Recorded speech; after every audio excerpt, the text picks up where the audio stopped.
Dea, may mga bagay na hindi ko na mababago, panimula niya.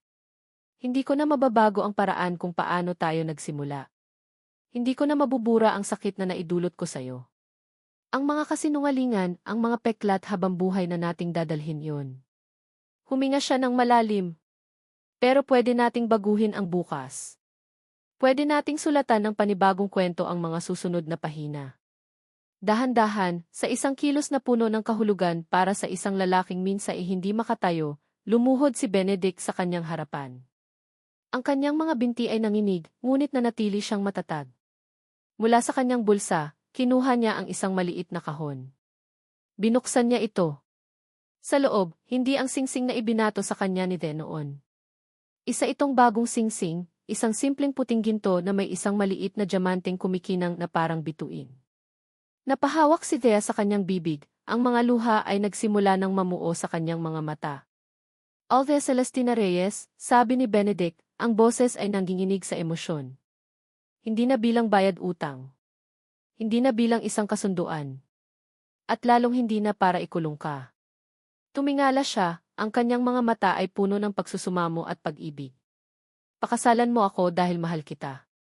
Pakasalan mo ako dahil hindi ko na kayang isipin ang buhay ko nang wala ka. Hayaan mo akong maging tahanan mo, Thea. Hayaan mo akong maging piloto mo at hayaan mo akong maging kopilot mo. Itinaas niya ang singsing. Sabay tayong lilipad. Ang mga luha ni Thea ay tuluyan ng bumagsak. Mga luha ng saya. Mga luha ng pagpapatawad. Mga luha ng pag-ibig na sa wakas ay natagpuan. Dahan-dahan siyang tumango. Hikbi niya. Ben, pakakasalan kita. Isinuot ni Benedict ang singsing sa kanyang daliri. Perpekto ang sukat. Tumayo siya at niyakap si Thea ng mahigpit. Ibinaon ang kanyang mukha sa buhok nito na amoy araw at hangin. Mahal kita, bulong ni Benedict. Mahal na mahal kita. Mahal din kita, sagot ni Thea, ang kanyang boses ay muffled sa dibdib nito.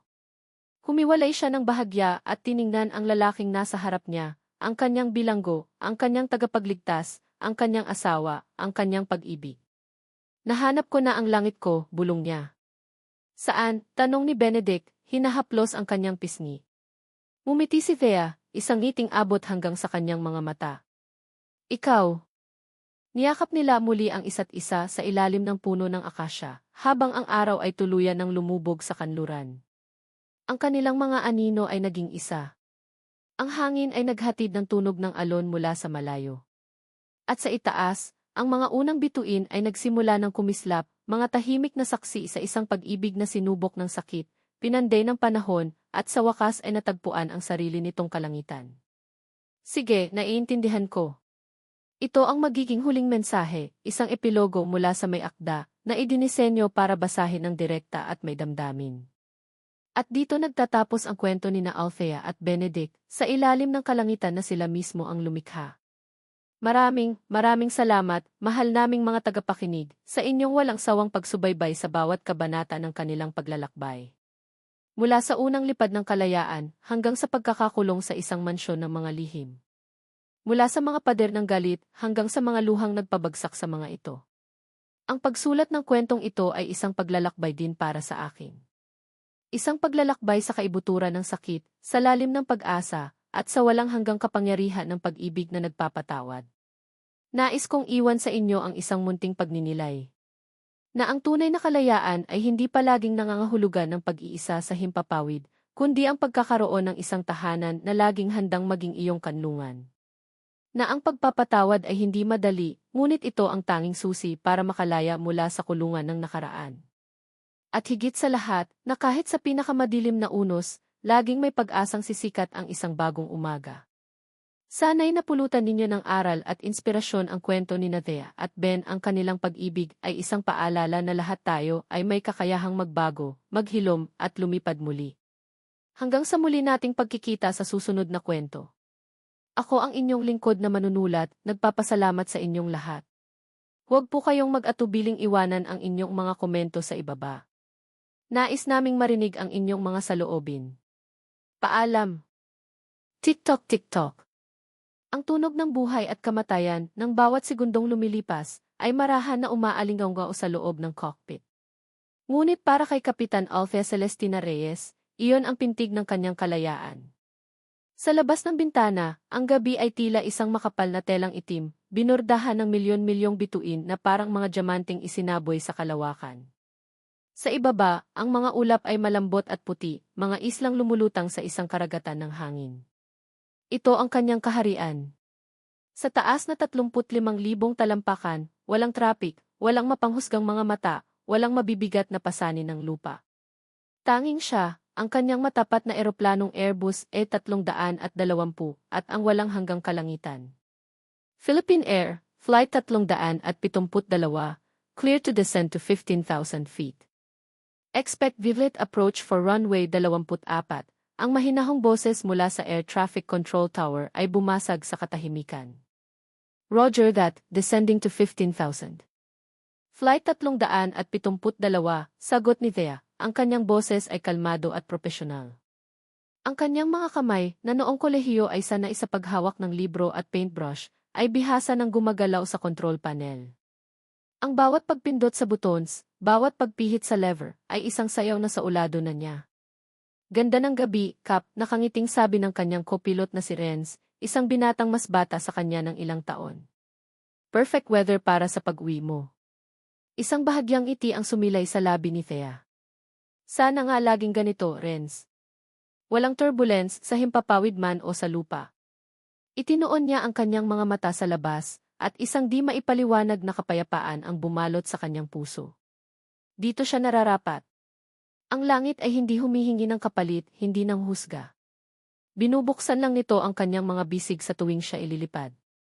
Ipinaglaban niya ang mga pakpak na ito. Hinarap niya ang pag-aalinlangan ng kanyang pamilya, na naniniwalang ang pagiging piloto ay hindi para sa babae. Kinailangan niyang magsikap ng doble, ng triple, kumpara sa mga kasabayan niyang lalaki para patunayan ang sarili. At nagtagumpay siya. Sa edad na 28, si Althea Reyes ay isa sa mga pinakabatang babaeng kapitan sa pambansang airline. Bawat lipad ay isang patunay ng kalayaang pinaghirapan niya. Ang lipad na ito ay medyo espesyal. Ito ang huli bago ang kanyang 2 linggong bakasyon. 2 linggo para matulog ng mahaba, para basahin ang mga librong hindi niya natatapos, para puntahan ang La Union ng mag-isa at mag-surfing.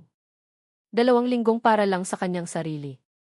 Nang ang mga ilaw ng Maynila ay unti-unting lumitaw sa ibaba, parang isang kumikinang nasapot ng ginto, isang pamilyar na init ang gumapang sa kanyang dibdib. Mahal niya ang kanyang pamilya, syempre. Namimiss niya ang luto ng kanyang ina, ang kwentuhan nila ng kanyang mga kapatid.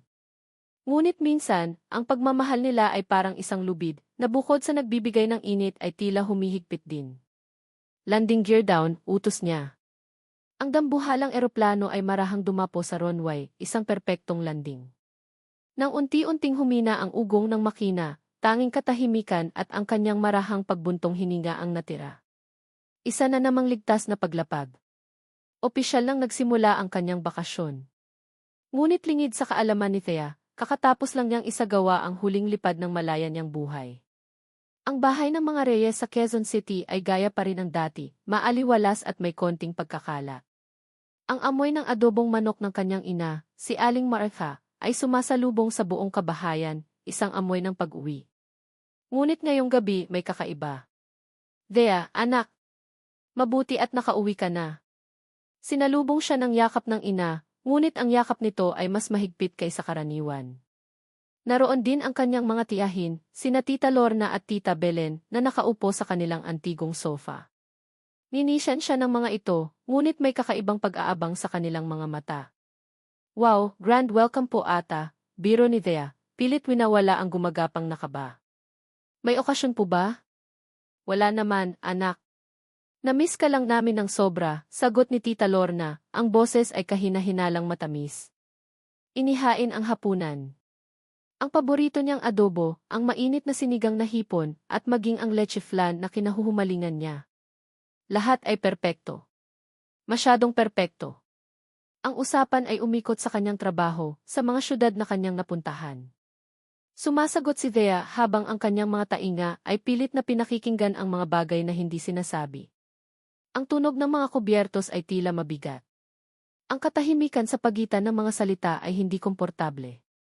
Sa wakas, pagkatapos ng dessert, tumikim si Aling Martha. Biglang tumahimik ang lahat. Anak, may mahalaga kaming sasabihin sa'yo. Panimula nito, ang mga kamay ay magkasalikop sa ibabaw ng mesa, nanginginig. Ibinaba ni Thea ang kanyang kutsara. Bumilis ang tibok ng kanyang puso. Ano po iyon, ma? Alam mo naman ang sitwasyon ng pamilya natin mula nang pumanaw ang Papa Moody. Nabasag ang boses nito. Mahirap, anak. Napakahirap. Tumango si Thea, kumirot ang puso. Alam niya. Halos lahat ng sahod niya ay ipinapadala niya para sa kanyang ina at dalawang nag-aaral na kapatid. Akala niya ay ayos na ang lahat. May naiwang problema ang papa mo, Thea, sabat ni Tita Belen, hindi makatingin ng diretso sa kanya. Isang malaking problema. Isang utang hindi lang sa pera, kundi utang ng karangalan. Ang pagtataka ni Thea ay napalitan ng malabong takot. Ano pong ibig niyong sabihin? Huminga ng malalim si Aling Martha. Tila nag-ipon ng lakas ng loob. Itinulak nito ang isang lumang litrato papunta sa kanya. Ang pamilya Agramon handa nilang kalimutan ang lahat. Mayroon lang silang isang kondisyon. Kinuha ni Thea ang litrato. Isa itong portrait ng isang binatang lalaki na nakaupo sa wheelchair. Nakasuot ito ng mamahaling suit, ngunit hindi nito maitago ang kawalan ng laman sa mga mata nito. Ang mukha nito ay gwapo sa isang malamig na paraan, ngunit may bakas ng kapaitan sa gilid ng mga labi. Pamilyar ito, na parabang nakita na niya ang pangalang ito sa isang business magazine. Benedict Agramon. Isang pangalang nakakabit sa kapangyarihan at sukdulang yaman. Kondisyon? Anong kondisyon, ma? Nanginginig niyang tanong. Hindi sumagot ang kanyang ina. Tinitigan lang siya nito, ang mga matay nagluluha. At doon, binitiwan ni Tita Lorna ang mga salitang parang kidlat na tumama sa kanya. Naka-arrange na ang kasal mo sa kanya, Thea. Para mailigtas ang pamilya. Isang nakabibinging katahimikan ang bumalot sa silid. Pakiramdam ni Thea ay bigla siyang nahulog mula sa 35,000 talampakan ng walang parachute. Nabingi siya. Ang litrato sa kanyang kamay ay biglang bumigat. Kasal. Sa isang lalaking hindi niya kilala, isang lumpo. Para bayaran ang isang utang ng karangalan na hindi man lang niya alam kung ano. Hindi Bulong niya, umiiling.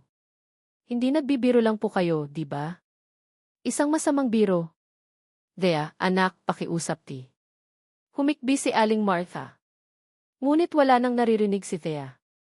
Ang paunang gulat ay mabilis na napalitan ng isang nagangalit na apoy ng galit. Tumayo siya ng padabog, at ang silyang natumba sa likod niya ay lumikha ng isang malakas na kalabog. Hindi. Paano niya nagawa sa akin to? Sigaw niya, ang boses ay basag sa galit at pagkasuklam. Buhay ko to. Hindi ako isang bagay na pwede niyong ipamigay para pagbayad utang. Iyon ba ang tingin niyo sa akin? Isang paninda? Tiningnan niya sila isa-isa, ang kanyang ina, ang kanyang mga tiyahin. Ang mga pamilyar na mukha ay naging estranghero. Sila ang nagpasya sa kapalaran niya. Ipinagbili nila ang kalayaang pinaghirapan niya. Wala akong pakialam sa utang na iyan. Hindi ako magpapakasal sa kanya. Hinding-hindi. Tumalikod siya, handang tumakbo palabas ng bahay na ngayon ay isa ng kulungan. Kailangan niyang makaalis, kailangan niyang bumalik sa kanyang langit, ang tanging lugar kung saan siya ligtas. Ngunit 2 hakbang pa lang ang nagagawa niya, isang mahinang ungol ang narinig niya mula sa kanyang likuran na sinundan ng isang malakas na kalabog. Mabilis siyang lumingon. Ang kanyang ina, si Aling Martha, ay nakabulagta sa sahig, sapo ang dibdib, ang mukha'y putlang-putla at hirap na humihinga. Mama, sabay-sabay na sigaw nilang mag-anak. Nanginginig na kinuha ni Tita Belen ang gamot mula sa bag nito. Lumuhod si Thea sa tabi ng ina, at ang nag-aalab na galit ay napalitan ng nagielong takot. Ma, anong nangyayari? Ma, wag po kayong magbiro ng ganito. Hinawakan ni Aling Martha ang kanyang kamay, ang mga mata ay basang-basa ng luha at puno ng pagsusumamo. Bumubulong ang boses nito, at bawat salita ay parang patalim na tumatarak sa puso ni Thea. Anak, kung hindi ka papayag mawawala sa atin ang lahat. Ang papa mo sa kabilang buhay hindi siya matatahimik. Humina ang boses nito. Pumikit ang mga mata. Gumuho ang mundo ni Thea. Ang mga pader ng hindi nakikitang selda ay nagsara sa kanyang paligid, at sa pagkakataong ito, wala nang kawala. Ang biyahe papuntang Batangas ay parang walang katapusan. Tahimik na nakaupo si Thea sa likod ng isang marangyang sasakyan, isang makintab na itim na sedan na sa tantiyan niya ay kayang bumuhay sa kanyang buong pamilya sa loob ng ilang taon. Hindi siya tumitingin sa labas. Ang tanawin ng mga luntiang bukirin at bughaw na langit ay isa lamang malupit na paalala ng kanyang sitwasyon. Ang langit na iyon, na dati kanyang kaharian, ay isa na lamang malayong alaala. Katahimikan. Iyon lamang ang laman ng sasakyan. Isang mabigat na katahimikan na binalot ng amoy ng mamahaling leather at ng halos hindi marinig na ugong ng makina. Ang driver na nakauniporme ay walang imik mula pa noong sunduin siya. Isa lamang siyang parte ng makinang lumamon sa kanya. Sa isip ni Thea, paulit-ulit na ipinapalabas ang imahe ng kanyang inang bumagsak sa sahig. Ang pabulong nitong mga salita, ang pagsusumamo ng kanyang mga tiyahin, ang takot sa mata ng kanyang mga kapatid. Iyon ang mga hindi nakikitang tanikala na gumapos sa kanya sa upuang ito, na naghatid sa kanya sa isang lugar na hindi niya nais puntahan, sa isang lalaking kinasusuklaman niya kahit hindi pa man niya nakikita. Ang pakiramdam na ipinagbili. Mas mapait at mas nakakahiya ito kaysa sa anumang naranasan niya. Hindi siya isang produkto. Siya si Althea Celestina Reyes, isang kapitan. Nagmamaneho siya ng mga makinang tumitimbang ng daan-daang tonelada, responsable sa daan-daang buhay. Siya ang reyna ng himpapawid. Ngunit ngayon, hindi niya magawang kontrolin ang sarili niyang buhay. Ang galit na nag-aalab mula kagabi ay naroon pa rin, ngunit nababalutan na ngayon ng yelo ng kawalan ng kapangyarihan. Dahan-dahan ang takbo ng sasakyan at lumiko ito sa isang pribadong kalsadang gawa sa bato. Sa magkabilang gilid ay maihanay ng mga matatayog na puno, na ang mga sanga ay nagsasalubong sa itaas at bumubuo ng isang madilim na arko, na parabang papasok sa ibang mundo. At doon, sa dulo, bumungad ito. Ang dambuhalang tarangkahan na gawa sa bakal, na may masalimuot na disenyo ng isang phoenix, ay dahan-dahang bumukas.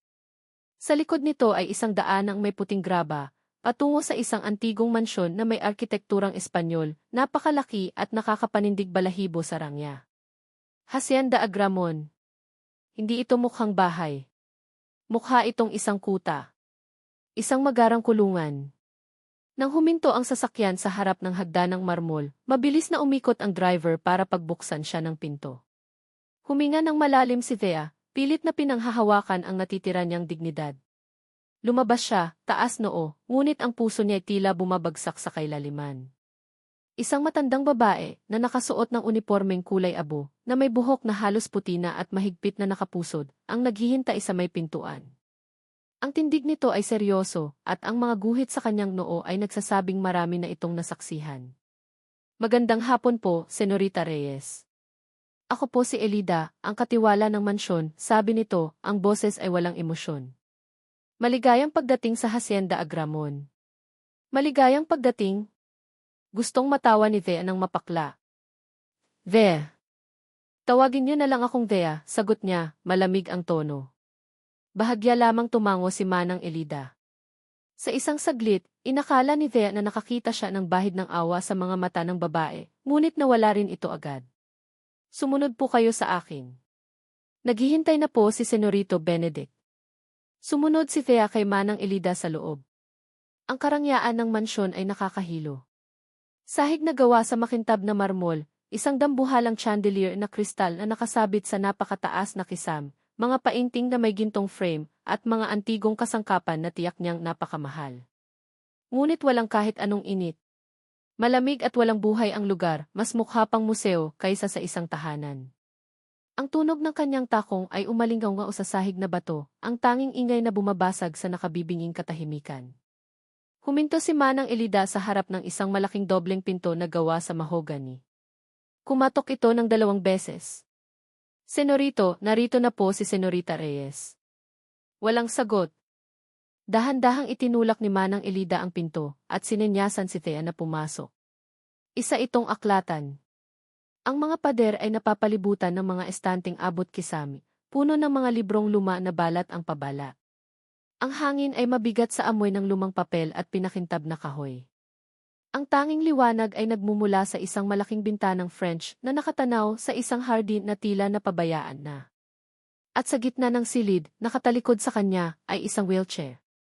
Hindi gumagalaw ang lalaking nakaupo rito. Nakasuot ito ng puting silk na polo at beige na slacks. Ang makapal at itim nitong buhok ay maayos ang gupit. Kahit nakatalikod, ramdam ni Thea ang isang malamig at malayong aura na nagmumula rito. Maiwan ko na po kayo, bulong ni Manang Elida at tahimik na umalis, isinasara ang pinto sa kanyang likuran. Ang click ng trangka ay tumunog na parang isang hatol. Nakatayo lang doon si Thea, ang mga kamay ay mahigpit na nakakuyom sa kanyang tagiliran. Ano ang dapat niyang sabihin? Hi, ako nga pala ang asawang binili mo para bayaran ang utang ng pamilya ko. Ang katahimikan ay humaba na parang isang lastikong sobrang banat. Maya-maya, dahan-dahang umikot ang wheelchair.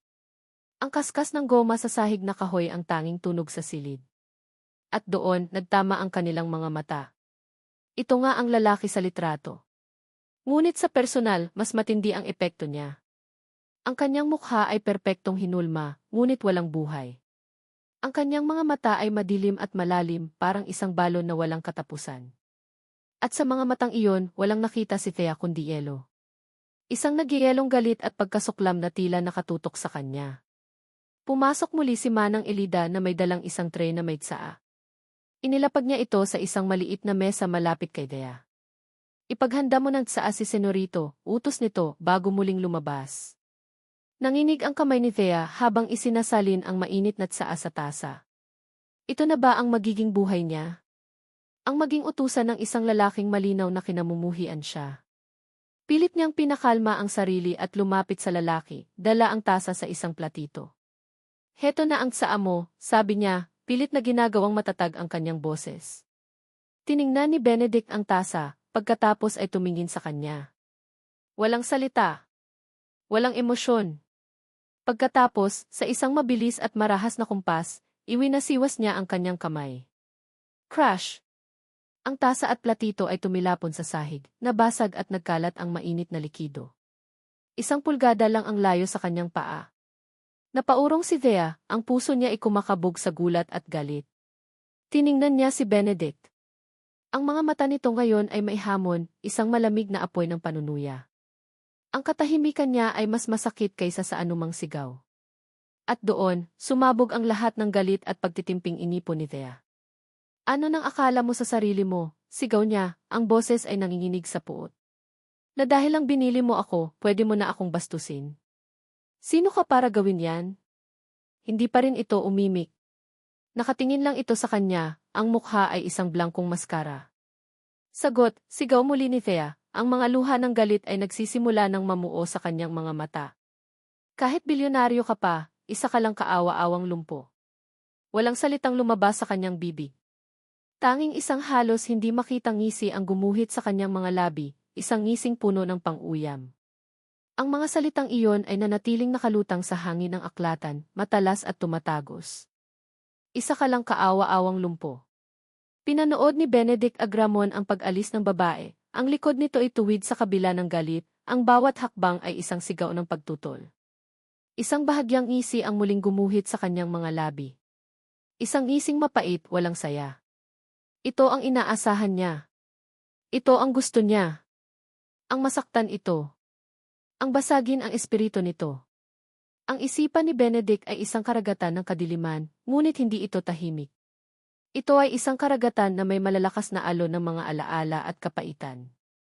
Sa kabila ng kanyang pisikal na kawalan ng kakayahan, ang kanyang isip ay nananatiling matalas, isang sandata na matagal na niyang hinasa sa katahimikan. At sa karagatang iyon, lumitaw ang isang alaala. 3 taon na ang nakalipas. Isang magarbong gala para sa isang charity. Ang hangin ay puno ng tunog ng mga matataas na tawanan at ng pagtama ng mga kopita ng champagne. Nakaupo siya noon sa isang sulok, napapaligiran ng mga taong nagkukunwaring nakikiramay sa kanyang tikalagayan, habang ang mga mata ay puno ng pagkamausisa. Pagod na siya. Sawa na siya. At doon, sa gitna ng pulutong, nakita niya ito. Si Alva Celestina Reyes. Kasama nito ang kanyang ama, isang lalaking may malapad na ngiti at palakaibigang kilos. Ngunit hindi ang ama ang napansin niya. kundi ang anak. Nakasuot ito ng isang simpleng puting bestida, ang buhok ay nakalugay, at ang tawa nito'y tila musika na bumabasag sa peking ingay ng paligid. Ang mga mata nito'y kumikinang sa saya, sa buhay, sa kalayaan. Hindi ito katulad ng ibang mga babae roon na pinalamutsyan ng mga alahas at makakapal na pampaganda. Si Thea ay parang hininga ng sariwang hangin. Isang ibon na handang lumipad. Isang piraso ng langit na naligaw sa impyernong iyon. At sa sandaling iyon, isang madilim na pagnanasa ang umusbong sa puso ni Benedict. Isang pagnanasang ang kinin ang hindi niya maaaring makuha. Ang kalayaan. Ngayon, ang ibong iyon ay nasa loob na ng kanyang haula. Ang langit na iyon ay nakakulong na sa kanyang mansyon. At ang pakiramdam ay isang tagumpay na lasang abo. Pumasok si Manang Elida, dala ang walis at duspan para linisin ang mga bubog sa sahig. Ang matandang katiwala ay ang tanging tao sa mundo na nakakaintindi sa katahimikan ni Benedict. Hindi nila kailangan ng salita. Matapang ang dalaga, Senorito, mahinang sabi ni Manang Elida, habang maingat na dinadampot ang bawat piraso ng basag na porselana. Tingnan natin kung hanggang kailan tatagal ang tapang na iyan, sagot ni Benedict sa kanyang isipan. Tingnan natin kapag nalaman na niya ang lahat. Maya-maya pa, may kumatok ulit sa pinto. Isang lalaking nakasuit, may dalang itim na briefcase, ang pumasok. Si Attorney Diaz, ang abogado ng pamilyang Agramon. Malamig at propesyonal, yumuko dito ng bahagya kay Benedict bago nagsalita. Senorito Benedict. Handa na ang lahat ayon sa inyong utos. Tumango lang si Benedict. Ilang minuto ang lumipas at muling pumasok si Manang Elida. Senorito, narito na po si Attorney Diaz. At pinapatawag na rin po si Senorita Thea. Mula sa kanyang kinaupuan, kitang-kita ni Benedict ang pagdating ni Thea sa pasilyo. May pag-aatubili sa kanyang mga hakbang, ngunit ang kanyang mukha ay matigas, isang maskara ng pagsuway. Dinala siya ni Manang Elida sa aklatan kung saan naghihintay ang abogado. Umupo siya sa silyang nasa tapat ng mesa, malayo kay Benedict, na para bang isang kalaban sa isang laro ng chess. Nananatili si Benedict sa isang madilim na sulok, isang tahimik at nagmamasid na anino. Magandang hapon, Gina Reyes, bati ni Attorney Diaz, ang boses ay formal. Inilapag nito ang kanyang briefcase sa mesa at binuksan ito. Inilabas niya ang isang makapal na folder ng mga dokumento. Narito ako para ipaliwanag ng buo ang sitwasyon. Anong sitwasyon? Matigas na tanong ni Thea. Ang sitwasyon kung saan binenta ako ng sarili kong pamilya? Hindi na tinag si Attorney Diaz. Hindi ito ganoon kasimple, Gina Reyes. Ang utang na iniwan ng inyong yumaong ama, si Engie Antonio Reyes, ay hindi lamang isang simpleng utang na pera. Inilatag ng abogado ang mga dokumento sa mesa. Mga bank statement, mga papeles ng korporasyon, mga legal na kasulatan.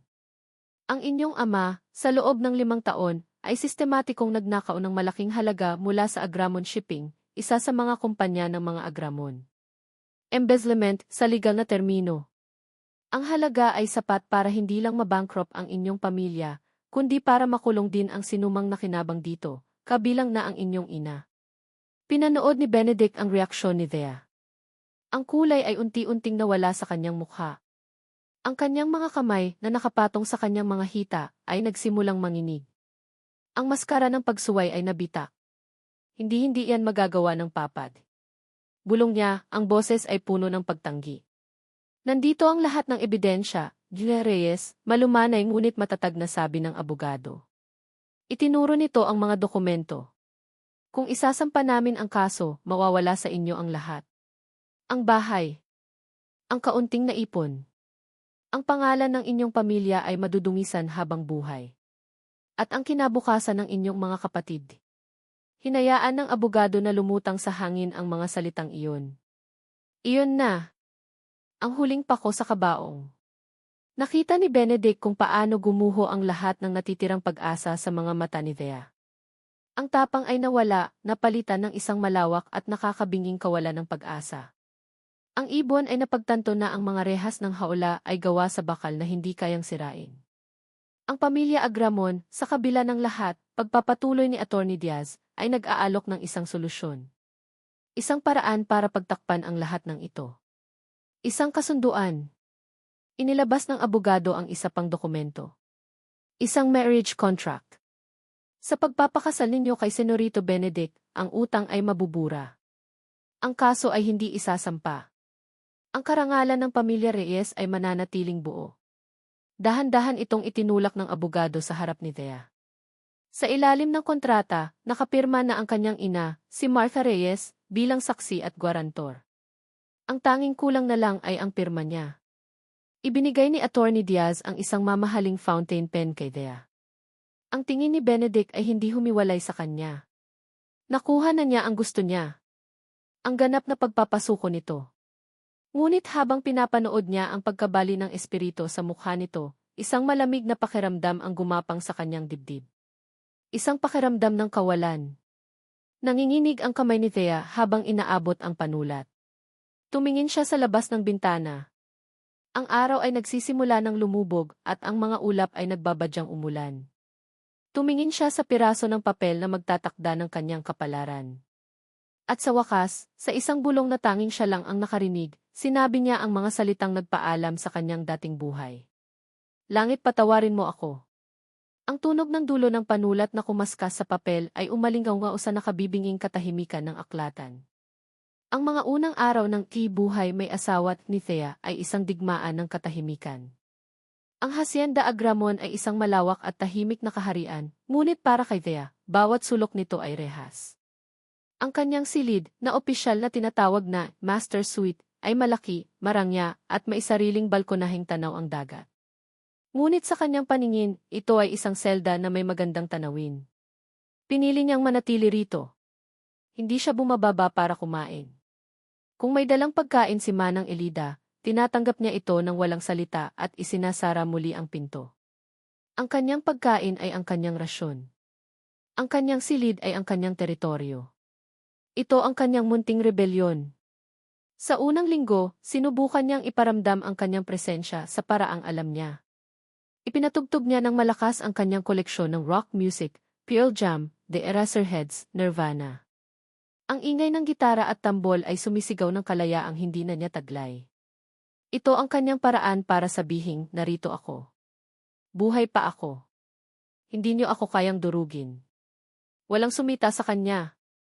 Ngunit isang hapon, habang naglalakad siya sa pasilyo, narinig niya ang boses ni Manang Elida mula sa ibaba, kausap ang isa sa mga katulong. Pakihinaan mo na lang ang radyo sa kusina, baka nakakaistorbo sa pagpapahinga ni Senorito. Napatigil si Thea. Isang malamig na ngisi ang gumuhit sa kanyang labi.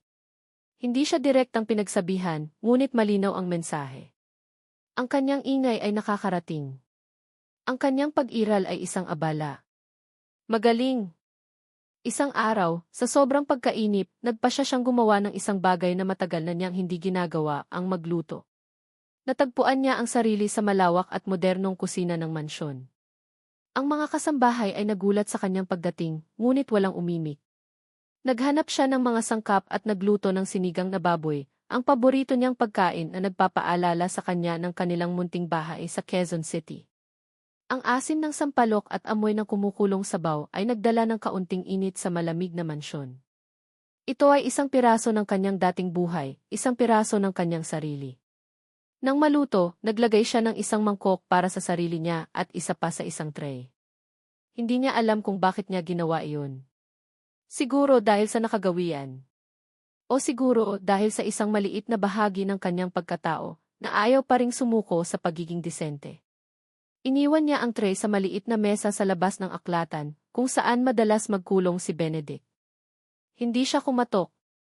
Tumalikod lang siya at bumalik sa kusina para kainin ang kanyang tanghalian ng mag-isa. Pagkalipas ng isang oras, habang pabalik siya sa kanyang silid, nakita niya ang tray na naroon pa rin. Ngunit ang mangkok ng sinigang ay nakataob. Ang sabaw at laman ay kumalat sa mamahaling Persian rug. Napahigpit ang kanyang mga kamao. Hindi ito aksidente. Ito ay isang mensahe. Isang sampal. Isang paglapastangan sa nag-iisang bagay na mula sa kanya. Ang basura mo ay hindi nababagay sa aking mundo. Hindi siya umiyak. Hindi siya sumigaw. Isang malamig na galit ang gumapang sa kanyang sistema. Dahan-dahan siyang lumuhod, pinulot ang mangkok at bumalik sa kusina. Walang salita. Walang emosyon. Ngunit sa loob niya, ang digmaan ay lalong tumitindi. Hindi ako magpapatalo sa'yo, bulong niya sa sarili. Ang gabi ay dumating kasama ang isang malakas na bagyo. Ang hangin ay humahampas sa mga bintana, at ang kulog ay umuugong na parang galit na dambuhala. Ang mga ilaw sa mansyon ay paminsan-minsan namamatay at bumubukas muli na sinasabayan ng ugong ng generator. Nakahiga si Thea sa kanyang kama, nakikinig sa galit ng kalikasan. Ang bagyo sa labas ay katulad ng bagyo sa kanyang dibdib. Pakiramdam niya ay lalo siyang nakukulong. Bigla, sa gitna ng isang malakas na kulog, narinig niya ang isang kakaibang tunog mula sa katabing silid, ang silid ni Benedict. Isang malakas na kalabog na para bang may mabigat na bagay na bumagsak. Sinundan iyon ng katahimikan. Masyadong tahimik. Nainis si Thea. Ano na namang drama ito, naisip niya. Gusto na naman ba niyang magpapansin? Pinilit niyang huwag itong pansinin, ngunit may kung anong kaba ang nagsimulang gumapang sa kanya. Paano kung totoo? Paano kung may nangyari sa kanya? Ang responsibilidad, kahit ayaw niya, ay nasa kanya. Nagdadalawang isip, bumangon siya. Lumabas siya ng kanyang silid at marahang lumapit sa pinto ni Benedict. Nakasara ito. Kumatok siya. Hoy, mahina niyang tawag. Walang sagot. Kumatok siya ulit, mas malakas. Benedict. Katahimikan pa rin. Ang kaba ay naging takot. Dahan-dahan niyang pinihit ang seradura. Hindi ito nakalock. Itinulak niya ang pinto. Ang kanyang nakita ay nagpatigil sa kanyang paghinga. Nakatumba ang wheelchair sa gitna ng silid. At sa sahig, nakahandusay si Benedict, nangingisay. Ang kanyang mukha ay putlang-putla at basang-basa ng pawis. Ang kanyang mga panga ay mahigpit na magkadiit, at isang mahinang ungol ng sakit ang kumakawala sa kanyang lalamunan. Ang kanyang mga kamay ay nakakuyom ng napakahigpit. Sa isang iglap, nawala ang galit ni Thea. Napalitan nito ng instinct, ang instinct ng isang piloto na sanay sa emergency, ang instinct ng isang taong nakakita ng kapwa-taong naghihirap. Benedict. Dali-dali siyang lumapit. Lumuhod siya sa tabi nito. Anong nangyayari sa'yo? Hindi ito makasagot. Ang mga mata nito'y nakapikit ng mahigpit, ang buong katawan ay naninigas sa sakit. Hindi alam ni Thea ang gagawin. Gusto niyang tumawag ng tulong, ngunit sino? Si Manang Elida. Sa ganitong oras at sa ganitong lakas ng bagyo. Naalala niya ang kanyang basic first aid training. Kumuha siya ng unan at maingat na inilagay sa ilalim ng ulo nito. Pumasok siya sa banyo nito, kumuha ng maliit na tuwalya, binasa ng maligamam na tubig, at marahang ipinunas sa noo at liig nito. Malamig na malamig ang balat nito sa kanyang pagdampi. Dito lang ako, bulong niya, hindi sigurado kung naririnig siya nito. Huwag kang mag-alala. Bakit niya sinabi iyon? Hindi niya alam. Nakita niya ang mga gamot sa ibabaw ng side table. Ngunit hindi niya alam kung alin ang para saan. Natakot siyang baka lalo lang makasama. Sa halip, ginawa niya ang tanging bagay na naisip niya. Umupo siya sa sahig sa tabi nito at marahang hinilot ang mga braso at binti nitong naninigas. Naaalala niya ang sinabi minsan ng isang doktor, minsan, ang pagdampi ay nakakatulong para pakalmahin ang naninigas na kalamnan. Habang ginagawa niya iyon, ang galit niya ay unti-unting natutunaw, napapalitan ng isang emosyong hindi niya inaasahan, awa. Sa ilalim ng ilaw ng kidlat na sumisilip sa bintana, nakita niya ang kahinaan sa mukha nito. Ang aroganting bilyonaryo ay nawala. Ang natira ay isang lalaking nagdurusa, isang lalaking bilanggo sa sarili niyang katawan. Hindi niya namalayan ang oras. Ang bagyo sa labas ay unti-unting humina, kasabay ng unti-unting pagkalma ng katawan ni Benedict. Ang pangingisay ay huminto, napalitan ng mahinang paghinga. Pagod na pagod, sumandal si Thea sa gilid ng kama. Ipinikit niya ang kanyang mga mata, isang saglit lang. At dinala na siya ng antok. Nagising siya sa lamig. Dahan-dahan niyang iminulat ang kanyang mga mata. Madilim pa, ngunit hindi na umuulan. Ang tanging naririnig na lang ay ang huni ng mga kuliglig. Nakatulog siya sa sahig. Ngunit may kumot na nakabalot sa kanya. Isang makapal na cashmere blanket. Napaupo siya. Tumingin siya sa paligid. Si Benedict ay nasa kanyang wheelchair na ulit, nakaharap sa bintana, nakatalikod sa kanya. Paano? Paano siya nakabalik doon? Si Manang Elida kaya? Ngunit ang kumot malabong si Manang Elida ang naglagay nito. Ang kumot na ito ay ang kumot na laging nakasampay sa likod ng wheelchair ni Benedict. Isang butil ng pagdududa ang pumasok sa isip ni Thea. Dahan-dahan siyang tumayo, nananakit ang katawan. Nakita niya ang isang maliit na sugat sa likod ni Benedict, sa may bandang balikat, marahil ay natamaan noong ito'y bumagsak. Ang damit nito ay bahagyang natanggal. Kumuha siya ng first aid kit mula sa banyo. Lumapit siya sa likuran nito. May sugat ka, mahina niyang sabi. Lalagyan ko lang ng gamot. Hindi ito gumalaw. Maingat niyang itinaas ang laylayan ng damit nito para mas malinaw na makita ang sugat. Ngunit hindi lang ang maliit na sugat ang kanyang nakita. Mula sa balikat nito pababa sa gitna ng kanyang likod ay isang mahaba at pangit na peklat, isang pilat na malalim at malapad, isang permanenteng marka ng isang matinding pinsala. Napasinghap si Thea. Ito ang resulta ng aksidenteng bumago sa buhay nito. Nanginginig ang kanyang kamay habang nililinis niya ang maliit na sugat. At habang idinidikit niya ang band-aid, bigla, isang kamay ang humawak sa kanyang kamay. Nagulat si Thea. Ang kamay ni Benedict ay nakahawak ng mahigpit sa kanya. Ang mga mata nito ay nakapikit pa rin, ngunit ang pagkakahawak nito ay hindi marahas. Ito ay mahigpit, puno ng desperasyon. Na para bang siya ang tanging bagay na pinanghahawakan nito para hindi malunod. Sa isang iglap, bumalik sa sarili si Benedict. Ang init ng balat ni Thea sa kanyang palad ay parang kuryenteng gumising sa bawat natutulog na nerbiyos sa kanyang katawan. Isang pakiramdam na matagal na niyang kinalimutan. Isang pakiramdam na kinasusuklaman niya dahil ipinapaalala nito sa kanya na tao pa rin siya. Na mayroon pa siyang nararamdaman. Agad niyang binawi ang kanyang kamay na para bang napaso sa init na iyon. Isang mabilis at marahas na pagbawi na sumisigaw ng pagtanggi. Itinulak niya ang kanyang wheelchair palayo, bumalik sa kanyang madilim na sulok malapit sa bintana, at muling itinuon ang kanyang tingin sa labas. Ngunit hindi na ang hardin ang kanyang nakikita. Ang nakikita niya ay ang eksena kagabi. Ang ugong ng hangin. Ang nakabibinging kulog. Ang sarili niyang katawan na nagtataksil sa kanya, binibiktima ng sakit na paminsan-minsan ay dumadalaw na parang isang demonyo. Inaasahan niyang hahayaan lang siya ng babae. Inaasahan niyang isasara nito ang pinto at ipagpapatuloy ang pagtulog, masaya na nakikitang nagdurusa ang lalaking kumulong sa kanya.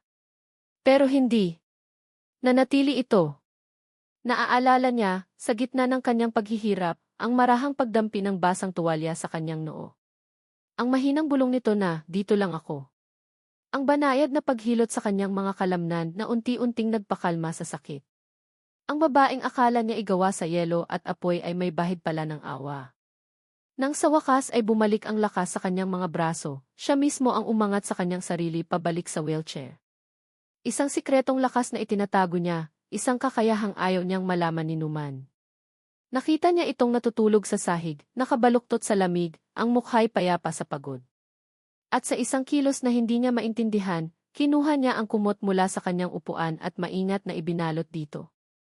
Isang pagkakamali. Isang senyales ng kahinaan. At ngayon, ang paghawak sa kamay nito isa na namang pagkakamali. Ang babaeng ito ay dahan-dahang sinisira ang mga pader na maingat niyang itinayo sa loob ng 3 taon. Ang galit niya dapat ang dumurog dito.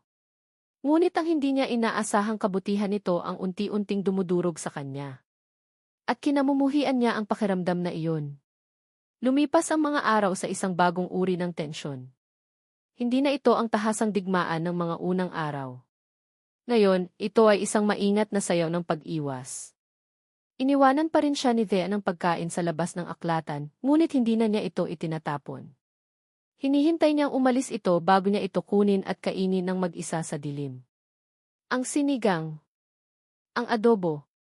Mga pagkaing may lasa ng isang tahanang hindi na niya matandaan.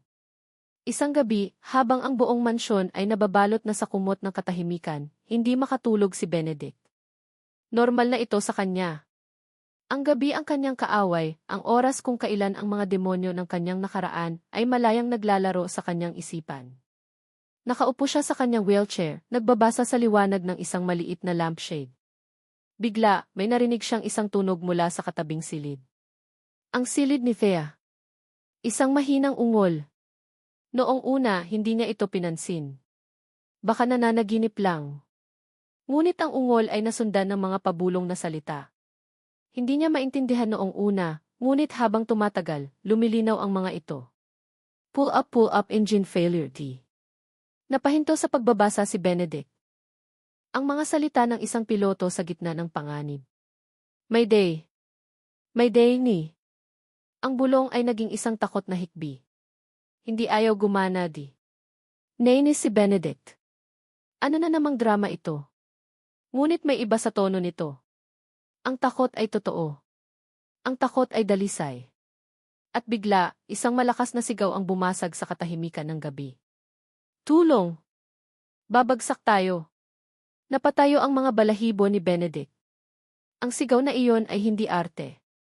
Iyon ay tunog ng purong takot. Ang instinct na kinamumuhian niya ay muling nanaig. Binitiwan niya ang libro na lumikha ng malakas na kalabog sa sahig at mabilis na ipinatakbo ang kanyang wheelchair palabas ng silid. Bahagyang nakabukas ang pinto ng silid ni Thea. Itinulak niya ito. Sa dilim na tinatagos lang ng sinag ng buwan, nakita niya si Thea na nagwawala sa kanyang kama. Basa ang kanyang mukha ng luha, ang mga braso ay nakakapit ng mahigpit sa kumot na para bang iyon ang manibela ng isang eroplanong bumabagsak. Hindi. Hikbi nito, paulit-ulit. Lumapit si Benedict sa gilid ng kama. Ang puso niya, na matagal ng manhid, ay biglang kumabog ng mabilis. Inangat niya ang kanyang kamay at marahang inalog ang balikat nito. Thea, sabi niya sa kanyang isipan. Ngunit hindi ito nagising. Patuloy lang ito sa pag-iyak, nawawala sa sarili nitong bangungot. Inalog niya ito ulit mas malakas. Gising, utos niya sa kanyang isip, ang pag-aalala ay nagiging frustrasyon. Bakit ayaw nitong magising? Ang makita itong naghihirap ng ganito ay mas masakit kaysa sa sarili niyang pisikal na sakit. Ma! Papa, patawad. Hikbi nito, isang tunog na puno ng kawalan ng pag-asa. Ang tunog na iyon ang bumasag sa huling pader ng kontrol ni Benedict. Ang 3 taong pagpipigil, ang sumpang binitiwan niya sa sarili na hinding-hindi na siya magsasalita, lahat ay naglaho. Ang takot na baka mawala ang babaeng nasa harap niya, kahit pa kinamumuhian niya ito, ay mas nanaig. Sa isang kilos na hindi niya pinag-isipan, sa isang salpok na nagmula sa isang pusong akala niya'y patay na,